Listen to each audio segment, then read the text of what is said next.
আসসালামু আলাইকুম। আমার চ্যানেলে আপনাদের স্বাগতম।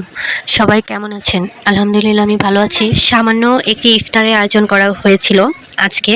তো এইটার রান্নার ভিডিও এবং আমাদের আর কি পরিশ্রমের যে কাজগুলো এগুলো আপনাদের মাঝে শেয়ার করতেছি। আলহামদুলিল্লাহ আপনাদেরও ভালো লাগবে। কতজন মানুষের আয়োজন করা হয়েছে আমি জানি না।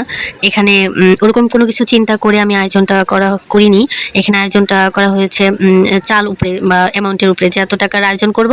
এখানে যে কয়জনের খাবার হবে যে কয়জনের ইফতার আয়োজন করা হবে। তো এখানে রান্নাটা হচ্ছে খিচুড়ি রান্না করা হয়েছে, 4 কেজি চাল, 2 কেজি মুরগি এবং ডাল তেল মশলা যা যা লাগে। তো আলহামদুলিল্লাহ কয়জনের দেওয়া হয়েছে এটাও হিসাব আমার নাই। তবে রান্না করা হয়েছে, দেখেন আমরা সবাই মিলে রান্নাটা করছি।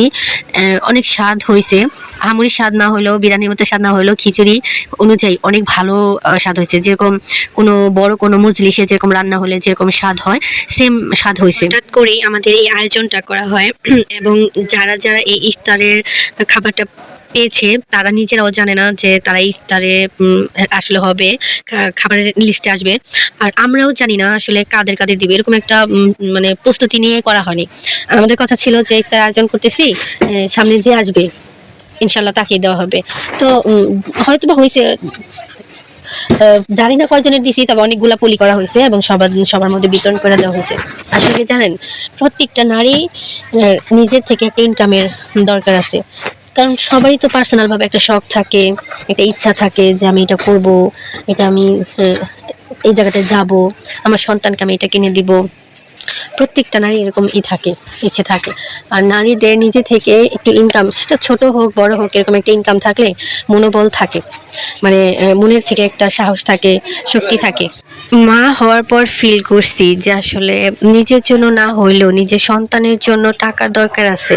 কারণ একটা সন্তান তার বাবার কাছে আবদার করে একবার, আর তার মায়ের কাছে আবদার করে না হইলেও 5 বার 10 বার। তো তখন যদি টাকা না থাকে, আপনার বাচ্চাটা বারবার কান্না করতেছে, একটা জিনিস চাইতেছে, দিতে পারতেছেন না, এটা যে কতটুকু কষ্টের, খারাপ লাগা, এটা একটা মাই বুঝে।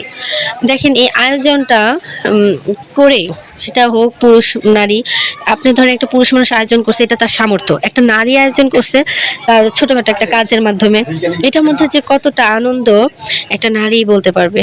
আমি মন থেকে একটা স্বপ্ন দেখি, সেটা হচ্ছে আমার আল্লাহ আমাকে একদিন অনেক বড়ভাবে প্রতিষ্ঠিত করবে। ইনশাআল্লাহ তা একদিন সম্ভব হবে।